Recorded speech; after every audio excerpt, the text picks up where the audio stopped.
कभी बर्तन, कभी झाड़ू, कभी बच्चों के काम, लॉन्ड्री, खाना बनाना और फिर तमाम चीज़ों को मैनेज करना और उसको समेटते-समेटते किस तरह से हमारा पूरा दिन निकल जाता है, हमें कुछ पता ही नहीं चलता। और फिर जो हमारे बचे-कुचे काम होते हैं ना, वो हम ये सोच के छोड़ के सो जाते हैं कि इनको हम सुबह देख लेंगे। और फिर जो असल प्रॉब्लम होती है ना, वो हमारी रात की रूटीन में होती है। दरअसल होता कुछ यूँ है कि रात की रूटीन को हम लेकर सही तरीके से चलते नहीं हैं, सो जाते हैं और फिर सुबह उसी तरीके से उठते हैं और गधे घोड़ों की तरह काम में लग जाते हैं। अच्छा, मेरे साथ भी ना पहले यही मसला था, मैं भी यही करती थी कि मैं रात को ना जब थक कर सोती थी ना, तो सुबह उठ के फिर मैं स्टार्ट करती थी काम और फिर पूरा दिन मैं इसी तरीके से लगी रहती थी। उससे क्या होता है, एक तो चिड़चिड़ापन हो जाता है, थकन बहुत ज़्यादा हो जाती है। तो सुबह में कोशिश ये किया करें कि रात को जब हम थोड़ा-सा काम करके सो जाएँ ना, तो सुबह में थोड़ा कम काम करें। एक तो इससे थकन बहुत ज़्यादा कम होगी और दूसरी बात ये कि हमारा माइंड जब फ्रेश होगा ना, तो वो 10 मसले जो हमारे और उलझे हुए होते हैं ना, उनको भी सुलझाने बैठ जाते हैं। और अगर हम घर की रूटीन में अपनी सुबह से लेके दोपहर तक की रूटीन को ख़राब कर लेते हैं और उसके बाद हमारा माइंड जो होता है ना, वो इतना ज़्यादा स्ट्रेस में होता है कि हम जो अपने बाकी के काम होते हैं उन्हें भी छोड़ देते हैं और मिजाज जो होता है वो अलग से चिड़चिड़ा हो जाता है। एक औरत की बहुत सारी ज़िम्मेदारियाँ होती हैं, सिर्फ खाना बनाना ही नहीं होता, कपड़े भी प्रेस करने हैं, लॉन्ड्री भी करनी है, इसके अलावा बर्तन धोने, किचन देखना है और अपने घर को जन्नत बनाने के लिए हम जितना सलीकामंदी से अपने घर को लेकर चलते हैं, उसकी तो बात ही फिर अलग होती है। और उसके लिए फुल टाइम जो होती है ना, वो एक अटैचमेंट होती है अपने घर के साथ, जो कि हर औरत को ही होती है।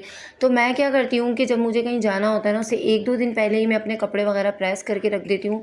और एक सूट तो मेरा हर वक्त हैंग होता ही होता है, क्योंकि कभी भी आपको कहीं भी जाना पड़ सकता है और किसी भी इमरजेंसी की सूरत में ना, अगर भाग दौड़ मची हुई हो ना घर में और सामान इधर से उधर मैस फैला रहा हो, तो भाई जाने से पहले ही हमारे मूड इतने ज़्यादा ऑफ हो जाते हैं कि वापसी पे जब हमें घर बहुत ही ज़्यादा बिखरा हुआ मिलता है, तो वो उसकी एक टेंशन अलग हो जाती है। अगर आप थोड़ी सी समझदारी से चले ना, तो यकीन करें 1 से 1.5 घंटे के अंदर अंदर ना हमारा जो किचन है और घर है, तो इसको हम अच्छे से ऑर्गेनाइज़ कर सकते हैं। घर को बहुत ज़्यादा खूबसूरत होना ज़रूरी नहीं है होता, ना वो इतना मैटर करता, बल्कि घर की चीज़ें भी इतनी मैटर नहीं करती जितना कि हमारा सलीका और हमारी किफ़ायत शुआरी मैटर करती है। एक तो कम बजट में घर को चलाना और दूसरा हमारा सलीका। तो ये जो 2 चीज़ें होती हैं ना, ये एक औरत के लिए बहुत ही ज़्यादा वो सुपर पावर होती हैं, जिसको हम यूज़ करके बहुत ही अच्छे तरीके से अपने घर को मैनेज कर सकते हैं, चला सकते हैं। बस इसके लिए थोड़े से दिमाग की ज़रूरत होती है। अभी जैसे आज मैं खाना बनाने के लिए किचन में आई ना, तो किचन में थोड़ा-सा बिल्कुल गोश्त रखा हुआ था और एक तरफ थोड़ी-सी दाल रखी हुई थी। जब मैंने कुछ भी नहीं मिला, ढूँढ-ढूँढ के मैं थक गई, तो फिर मैंने सोचा कि 2 टाइम तो नहीं होगा, ना गोश्त 2 टाइम होगा, ना दाल 2 टाइम होगी। तो मैंने क्या किया कि मैंने दोनों चूल्हों पे दोनों सालन चढ़ाए, थोड़ा-सा गोश्त और थोड़ी-सी दाल। तो ये मैंने अलग-अलग बनाया, एक दोपहर के लिए और एक शाम के लिए। अच्छा, इससे मुझे 2 फ़ायदे हो गए। एक तो 2 तरह के सालन हो गए और किसी का मुँह भी नहीं बनेगा और गोश्त भी मिल जाएगा और दाल भी मिल जाएगी। और अल्लाह ताला का लाख-लाख शुक्र है कि 2-2 सालन हो गए और मेरा माइंड इतना फ्रेश हो गया, इतना रिलैक्स हो गया कि मैं आपको बता नहीं सकती। अच्छा, साथ के साथ आपको बताती चलूँ कि मैंने इसको स्टू बनाया था और ये स्टू इतना ईज़ी और इतना मज़ेदार बनता है कि मैं आपको क्या बताऊँ। आप लोगों के साथ इसकी रेसिपी को इसलिए शेयर कर रही हूँ कि अगर आप लोग भी बनाना चाहें तो आप बहुत ही झटपट इसको बना सकते हैं। गोश्त धोकर मैंने इसके अंदर थोड़ा-सा पानी ऐड किया है, 1 गिलास के करीब, आधा चम्मच के बराबर हल्दी और पिसा हुआ धनिया, इसके साथ में थोड़ी-सी पिसी हुई मिर्चें डाल दी हैं और नमक डाल के मैंने इसको चढ़ा दिया। अब जब गोश्त गलने के प्रोसेस में होगा ना, तो हम वहीं पे खड़े होकर ना सारी चीज़ों को अपने कट कर लेंगे। अच्छा, जब आधा गोश्त गल जाएगा ना, तो हम इसमें टमाटर ऐड कर देंगे और जब टमाटर गलने पर आ जाएंगे तो इसकी थोड़ी देर बाद हम प्याज को ऐड कर देंगे। प्याज को ऐड करने के बाद तकरीबन 10 मिनट के बाद हम इसके अंदर जब देखेंगे कि प्याज जो है वो अब उसके अंदर से थोड़ा-सा कच्चापन निकल गया है, तो उसके बाद फिर हम जैसे इसका शोरबा ख़त्म होने लगेगा तो इसको भून लेंगे। भूनने के बाद बहुत ही अच्छे तरीके से हम इसके अंदर लहसुन, अदरक जो हमने बारीक-बारीक कट किए हैं वो भी डाल देंगे। इन सारी चीज़ों को अच्छे तरीके से हम मिक्स करेंगे और उसके बाद जो साबुत मिर्चें हमने काट कर रखी हैं ना, वो भी इसके अंदर ऐड कर देंगे। और मैं इसके अंदर 2-3 हरी मिर्चें लाज़मी ऐड करती हूँ, क्योंकि मुझे हरी मिर्चें बहुत ज़्यादा पसंद है। और जब हम इसमें प्याज ऐड करते हैं ना, तो प्याज भी अपना जो पानी होता है उसको रिलीज़ करती है, तो बार-बार इसको खोलने की ज़रूरत नहीं होती। साथ में ही साबुत मिर्चों को थोड़ा-सा कट करके डाल दें और हरी मिर्चें भी डाल दें। और उसके बाद जब बिल्कुल सब चीज़ें रेडी हो जाएँ, तैयार हो जाए ना, तो आपने क्या करना है कि थोड़ा-सा साबुत धनिया लेना है, थोड़ा-सा ज़ीरा लेना है, उसको तवे के ऊपर ना हल्का-हल्का सा भून कर और उसको क्रश कर लें अच्छे तरीके से, जैसे एक दरदरा सा होता है ना, वो कर लें।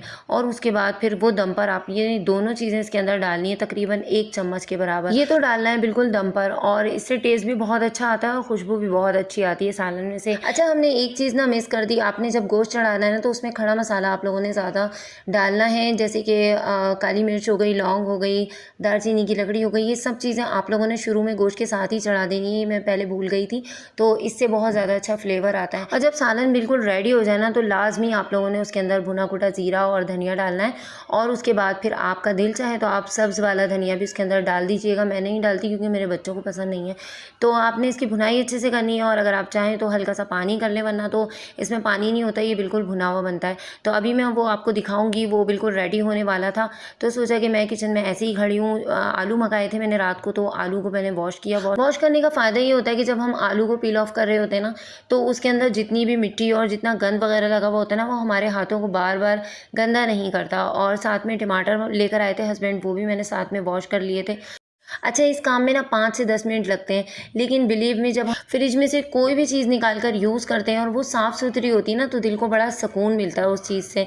और अभी बस सालन दम पे था, पकने के प्रोसेस में था, तो सोचा ऐसे ही नहीं खड़ी होती, बल्कि बर्तन धो रही हूँ तो फ्रिज की भी 1-2 चीज़ें ले ही लेती हूँ। तो इतनी देर में क्या हुआ कि मेरा सालन भी रेडी हो गया, रोटी भी बन गई, और मेरे किचन की जितनी क्लीनिंग थी मैंने साथ साथ वो भी कर ली। प्लस ये कि फ्रिज का जो नीचे वाला पार्ट्स होता है ना, उसके अंदर जो फ्रूट की बास्केट होती है, मैंने वो भी धो ली थी, और इसके अंदर जितनी भी धुली हुई सब्जियां थी ना, उनका पानी अच्छे तरीके से निकाल के ड्राई करके, और इन बास्केट को भी ड्राई करके मैंने कपड़े से बहुत ही अच्छे तरीके से इनको ड्राई किया, और फिर सारी चीज़ें इनके अंदर ऑर्गेनाइज कर दी। अब ये इतनी अच्छी सब्जी लग रही थी, ऐसा लग रहा था जैसे कभी ये गंदी थी ही नहीं। साथ में एक लीमू था, इसको भी वॉश कर लिया। तो अब मेरा टाइम बहुत ज़्यादा बच जाएगा जब मैं नेक्स्ट डे काम करूँगी, या उससे भी नेक्स्ट डे जब मुझे टमाटर की या फिर आलू की ज़रूरत पड़ेगी। क्लीनिंग हो जाती है ना, तो फ्रिज भी बहुत अच्छे से चमक जाता है। और इस तरीके से सालन के पास से मैं हटी भी नहीं, और मेरे काफ़ी सारे काम जो किचन के थे, जो पड़े हुए थे, वो सारे भी अच्छे तरीके से मैनेज हो गए थे। तो ये छोटी छोटी बातें होती हैं जो कि हमारी समझदारी को, हमारी अक्लमंदी को दिखाती हैं कि हम कितने समझदार और कितने अक्लमंद हैं। तो ये अपने माइंड को ना इन चीज़ों में ज़रूर चलाया करें, और कोशिश ये किया करें कि घर को, अपने किचन को, अपने फ्रिज को ऑर्गेनाइज़ करें, और साथ साथ में अपने आप को भी ऑर्गेनाइज़ करें। अपने आप को ऑर्गेनाइज़ करना बहुत ज़्यादा ज़रूरी है। यहाँ पर ये देखें, बिल्कुल अच्छे तरीके से सारा सालन मेरा बन चुका है। जितना खूबसूरत ये लग रहा है ना, बिलीव मी, इतना ही ज़्यादा मज़ेदार ये बना था, और बच्चों को भी बहुत ज़्यादा पसंद आया था। ये भुना कुटा ज़ीरा और धनिया है, जो कि मैंने आप लोगों के साथ अभी शेयर किया था कि ये बिल्कुल एंड में डालना है। और मुझे पानी ना थोड़ा सा कम लग रहा था, 2-3 कतरे मैंने इसमें पानी ऐड किए, क्योंकि अभी ये रखे रखे ना ड्राई हो जाएगा, और जब तक खाने का टाइम आता है ना, तो फिर ये बहुत ज़्यादा ड्राई हो जाता है। तो और दूसरी तरफ दाल भी बिल्कुल रेडी है, सिर्फ इसके अंदर भगार लगाना ही ज़रूरी है। तो एक वक्त में मेरे इतने सारे काम हो गए। तो अगर आप भी इसी तरीके से काम करेंगी ना, और किचन में जाने के बाद आप उस वक्त तक नहीं हटेंगी जब तक कि आपने वो सारे काम नहीं कर लेने जो किचन से रिलेटेड हैं, तो यकीन करें आपका जो दिन है ना, वो भी मेरी तरह काफ़ी प्रोडक्टिव हो जाएगा, और काफ़ी आप लोगों के पास उसके बाद भी टाइम निकलेगा अपने लिए भी और अपने घर के कामों के लिए भी। तो अभी बस मैं किचन से निकल ही रही थी, तो याद आया कि स्कॉच ब्राइट का ये जूना और ये स्कॉच ब्राइट जो मैंने मंगाया है, ये तो ऐसे ही रखा हुआ है। तो सोचा चले लगे हाथों में इसको भी निकाल ही देती हूँ, और इसको निकाल के फिर मैं रख देती हूँ, ताकि जब मैं बर्तन धोने के लिए किचन में आऊँ तो ये मुझे पहले से रखा हुआ मिले। और साथ साथ में जो इसका कचरा है वो भी मैं डस्टबिन में डालती भी जाऊँगी, क्योंकि अगर काम पड़े हुए नज़र आ रहे हो ना, तो काम छोटे हों या बड़े, तो वो माइंड को ना काफ़ी हद तक बोझल कर देते हैं, और एक बोझ सा पड़ा रहता है। तो ये काम भी मैंने लगे हाथों निपटा दिया, और किचन का जितना भी काम था वो सारा वाइंड अप हो गया, और इस तरीके से मैं दोपहर से पहले पहले फारिग हो गई थी हर काम से। ये जो आपको छोटी सी वीडियो नज़र आती है ना, इसमें बहुत ज़्यादा मेहनत होती है और बहुत टाइम लगता है। तो प्लीज़ चैनल को लाजमी, अगर न्यू है तो सब्सक्राइब किया करें, लाइक किया करें, और वीडियो को पूरा वॉच किया करें। तो अपना रखिएगा बहुत ज़्यादा ख्याल, मुझे रखिएगा दुआओं में याद। अल्लाह हाफिज़।